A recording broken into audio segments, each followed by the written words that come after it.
Congratulations, Felix. Thank you. Congratulations. You guys have no license, but I have my drug license. Congratulations, Kevin. Thank you.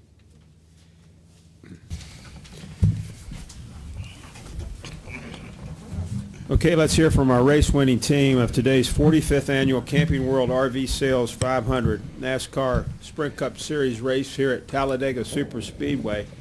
And our race winner is Jamie McMurray. He drives the number 1 Cessna Chevrolet for Earnhardt Ganassi with Felix Sabates Racing. And he's joined up here with his crew chief, Kevin Manion, and car owner, Felix Sabates. Jamie, congratulations. Just a super win for you here today. Your first win in 213, but your 7th win in the Sprint Cup Series. You've won twice now here at Talladega, and certainly maybe just talk a little bit about what your strategy was there at the end, because it certainly worked. Yeah, I felt really good about our car in practice. You know, when you come to Daytona or Talladega, you run 10 laps of practice, and your car is either good or it's bad. Spring race here, I didn't feel very good about the car. It didn't suck up very well. Just didn't seem to have any speed in it. On Friday, I felt really good about it. I told Bono, I'm like, it's really good. It's fast. It sucks up. It drives well. I'm like, if we get ourselves in the right position, we can win on Sunday. Just overall had a really good week leading up to this. Bono and I were talking about it just a little bit ago. When you come to a plate track, the mentality is it goes both ways. Sometimes you're excited, sometimes not so much. I just was really excited about and looking forward to coming here this weekend. Had a good week leading up to this. We had a good practice on Friday. I was a little discouraged that I couldn't get to the front earlier in the race. I felt like I put myself in a good position a few times, and I just could never get to the lead. And I felt like we had a car that had enough speed in it that if I could ever get there, it'd be hard to pass me. And I saw the 48 and I think the 88. It looked like they led a lot of the race, and they could change lanes and kind of pull each lane with them. And finally at the end, with 25 or 30 to go, I saw the outside lane come in. The spotters like the 17 and 88 are really moving along quick in that lane. I got up in front of them, and then I was a little bit shocked that the 24 and the 18 let me have the outside. Those guys were in the middle, and I got a big runoff too on each of them different times at the end, and both of them let me go to the outside, which I was shocked that they did. Once I was able to clear them, it went single file, and then you're just kind of counting the laps down at that point, trying to figure out what the 88 is going to do for a move. Well, good work there, Jamie and Kevin. Maybe just talk about some of the things that you all worked on from the time you unloaded in practice Friday and then now to Victory Lane that you saw were some of the keys maybe in today's win. Yeah, really not too much over the weekend. Preparation on a plate track, especially these impound races, are all done at the shop. So this is the same car we had in Daytona that led a lot of laps and finished 7th. So we were able to have a well-prepared car from the guys at the shop. And like Jamie said, we unloaded and made just a handful of laps in first practice. Went from the back of the pack to the front of the pack. Felt really good about it, and made one small adjustment to adjust the toe, the wheel, more so that the wheel was centered for Jamie, and pretty much parked it, and just waxed it and fluffed and buffed and do the normal things you do, and just prepare for the race. So really, like Jamie said, it's been a good week leading up to it. We had a good practice, had good speed, and really. I'm not going to say this too, but an easy weekend, so to speak. Good. Felix, congratulations. Talk about the thrill of this win here today, and I know it's important to, obviously, Jamie, but important to your race team. Well, it was ironic. I have never missed a Talladega race since I've been racing. And last night I had a long night, and when the alarm clock went off this morning, I said, man, I'm not going to Talladega. And I go, no. I am going to talk. I didn't feel like getting out of the bed. And when I got here, I sat down with Bono, and just before the race, before we left to go pit race, so we're going to win this race today. And he had that feeling, which was a great feeling. We struggled this year a little bit. This does a lot for both of our race teams. It showed that we're capable of winning. And Jamie can drive on these places. I mean, he can drive anywhere, but anytime you get Jamie in a super speedway, he's a factor to reckon with. So, I'm not surprised that we won because we have a team that's capable of winning every week. Let's go Martinsville and win Martinsville, and that will really make for a nice month. Chip won the championship of the IRL last night. Yes. So it was a great weekend. And last weekend we won the Grand American Series championship. So it's been the last 10 days have been pretty good for us. Pretty good. Well, congratulations. We'll take questions now for Jamie, Bono, or Felix. Holly, raise your hand, Holly, and then we'll come over here to Ed Hint. Holly Kane, NASCAR.com. And Felix, you kind of just hit on this, and any of you can speak to this. Obviously, not being in the chase, this is the kind of thing, though, that moving forward and looking towards next year, and there's a lot of exciting things happening with the team, and, if you could just talk about looking ahead and what this does going forward. Well, I from my perspective, it's weird the things that go through your mind after you win a race. I talked to one of the guys one of the main guys from McDonald's last night, and he'd sent me a text, and he said, your car looks like it's gonna be good. I'm like, I said, I really think we have a chance to win. And when we got done texting back and forth, I feel like every time we've had McDonald's on our car, we have not run as well as we have when we've had Cessna or LiftMaster or any other sponsor on it. McDonald's has 20-some races.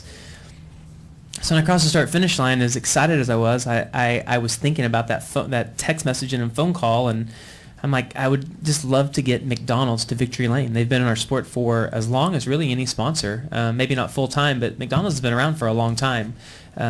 It's nice to be able to win with any of them, but I feel like in 2010 when we won 3 races, we had Bass Pro Shops on our car for all 3 races, and then McDonald's was on the car for the others. So I think it's important for the whole organization. Chip obviously winning the championship on the IndyCar side and the Grand Am side, but Chip has made a huge, and Felix have made a really big financial commitment to our team. The switch to the Hendrick engines was not even par with the ECR engines. It was a big financial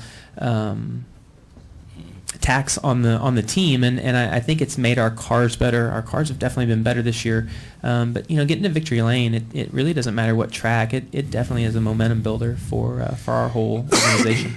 Felix, could you speak about that too? Well, looking ahead is what we do in this business. You can't look backward because what happened today is just history. We worked very hard this year. We spent millions of dollars on new 7-post shaker. We bought every car we have is new. We switched to the Hendricks motor. We have made a big investment, and we did it because we think that we can win. If we didn't think we could win, we just take our money and go home.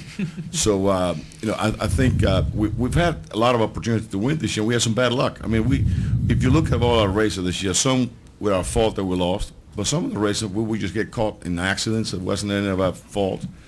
I'm excited about next year, but I'm more excited about the next 5 races because we have our own chase.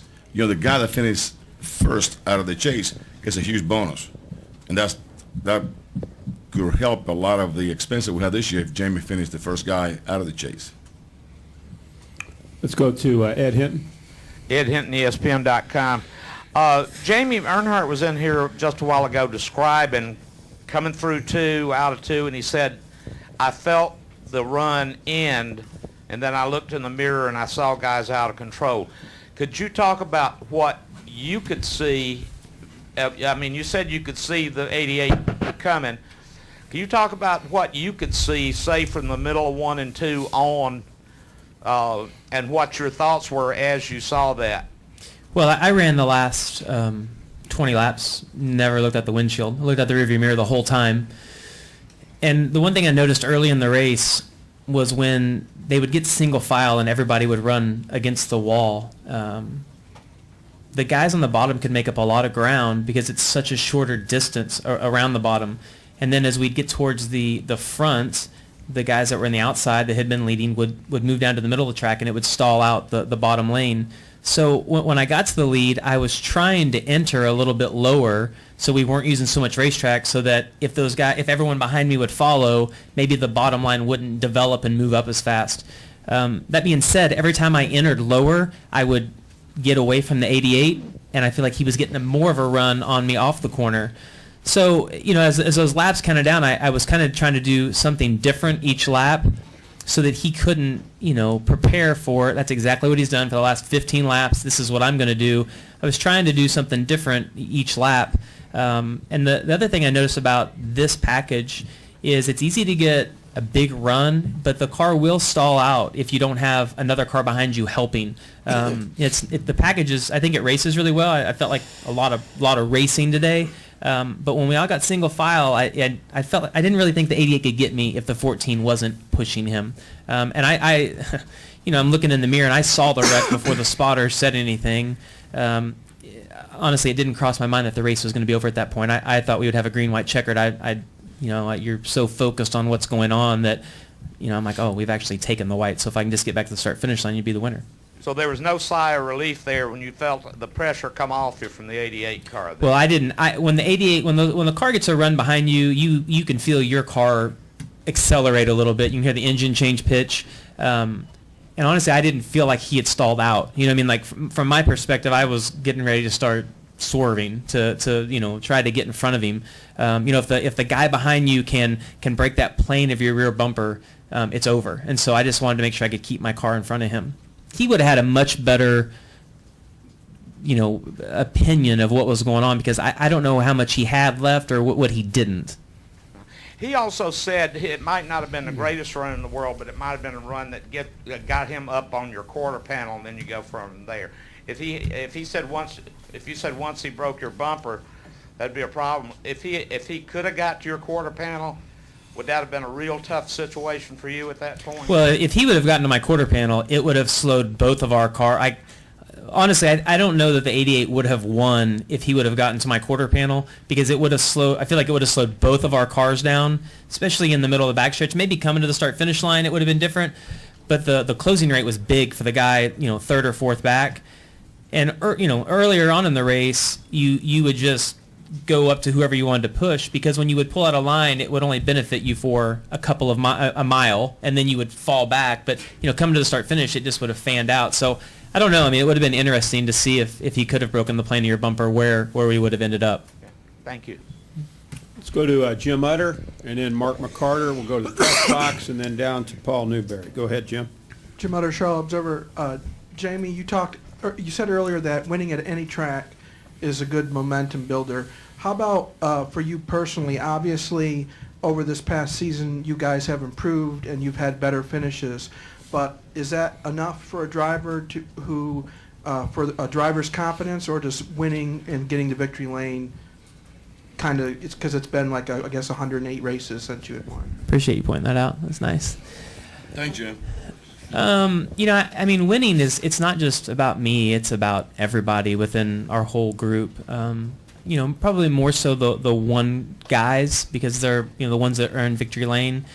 But it's so cool to see their faces in victory lane and know that when we go to Martinsville, you have confidence. Everybody does, and that's so big, especially for us because Martinsville, to me, plate tracks are probably my best tracks, and Martinsville is my next best place. I love getting to go there. So this is a great place to be able to win at, to take some of not only my confidence but everybody else within our group to that track where I feel like we'll run really well at.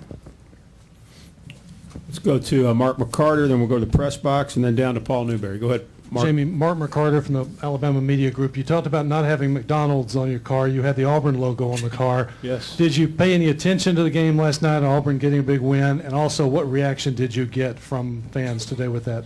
Well, I really wanted to watch the game last night, but it was Halloween night in the motorhome lot, and I had a 3-year-old to dress up as a dinosaur and take trick-or-treating, and that took priority over watching the football game. I did, Google it as soon as I could to see who won, because I knew I was going to do a meet and greet with some of those guys today, and I wanted to make sure that I had my facts straight. But it was really cool to have that on our car. Cessna's done a really cool thing with putting their customers on the hood, the deck lid, letting them have the NASCAR experience. A lot of people that can afford a jet airplane can afford a lot of luxuries in life. Getting to come to a NASCAR race and come to the hauler, sit on the pit box, have that. It's something you can't buy. So it was cool to have Auburn on here. When they told me they were going to do the paint scheme here, I'm not a huge college football fan, but I know enough that that this would be a 50-50 crowd here of some liking and some not. So it was interesting. It was fun to see the fans in the garage area either high five you or the opposite. Let's go press box. Go ahead. Nate Ryan, USA Today Sports. Jamie, you were mentioning that the last, pretty much after you took the lead with 15 to go, you were watching your rearview mirror the whole time. Usually in a restrictor plate race, like the last 10 laps, there's mad scrambling going on, there's lines forming, but here there was virtually single file racing from like 14, 15 laps to go until pretty much the final lap. Were you surprised looking out your rearview mirror that you didn't see that kind of charge coming, or did you expect people to start making moves? Yeah, completely surprised. I don't know how many laps I led at the end once we finally got single file, but I felt like that was going to last about 5 laps, and then the bottom would start forming. Because earlier in the race, it seemed like if the guys were running against the fence, single file, that you could get the bottom to make a move. And definitely, in these races, when you get towards the end, it becomes much more intense, and everyone starts taking bigger risk. And I was listening to the spotter, and he's like, he said there's a line forming, but he said it's not very organized, and they're not really making up any ground. And I was really surprised that they weren't able to put something together and make more of a run. I was shocked by that. Any other questions in the press box? Back downstairs, we'll go to Paul Newberry and then Dustin Long. Get Paul the mic there, please.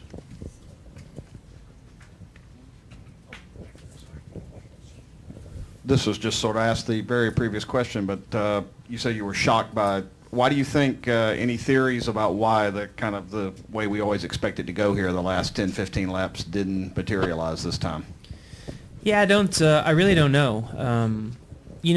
I don't know if you can see it on TV, but when you're the guy that's 10th or 15th in line, you're getting out of the throttle 50% entering 1 and 3. I don't know why you get big runs and you have to let out the throttle, and the further back you are, the more you have to get out. And I really don't. I really thought that the bottom would form.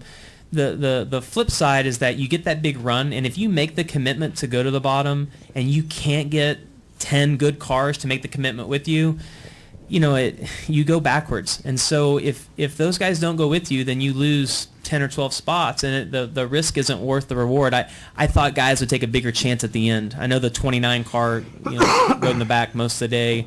I thought he would be able to get a group of cars together. It seemed like the 31 could always make the bottom work and move towards the top or towards the front. But they just could never put it together. Let's go to Dustin Long. Dustin Long, Motor Racing Network. Jamie, you talked about the trick-or-treating last night with a 3-year-old.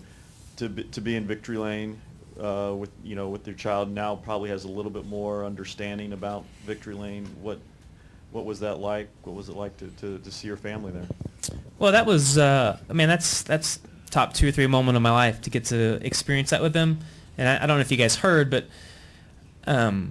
when I remember going in Matt and Katie, I rent a space from Matt Kinsa to keep my go-karts and stuff in at his shop. And so I'll go in the front where they have some office space, and he's got pictures hanging inside, some trophies. And there was a picture of Matt and Katie and Grace and Kaylin, and I think it was Dover, Victory Lane. And I remember seeing how excited that Kaylin is. She's a little bit older than Grace. I remember seeing how excited she was and seeing that picture, and I'm like, gosh, I went home and told Christy, I was like, I hope that we get to have that moment. I'm like, that's a really special, especially having a little boy who is into Lightning McQueen and racing in general. I'm like, that'll just be the coolest thing ever. And so, yeah, I mean, to get to have that with my family is really cool. So was he? Did you get that picture? You think? He was more excited about. I said, Carter, I want you to look at the camera and smile, and he got shy. And then I informed him he could have all the M&Ms he wanted if he would just do one picture. And he turned right around, smiled, and held his number 1 up. So it's a good compromise. Any further questions? Congratulations, Jamie. Congratulations, Bono, and congratulations, Felix Sabates. Big win here today for your race team, and we'll see you at Martinsville.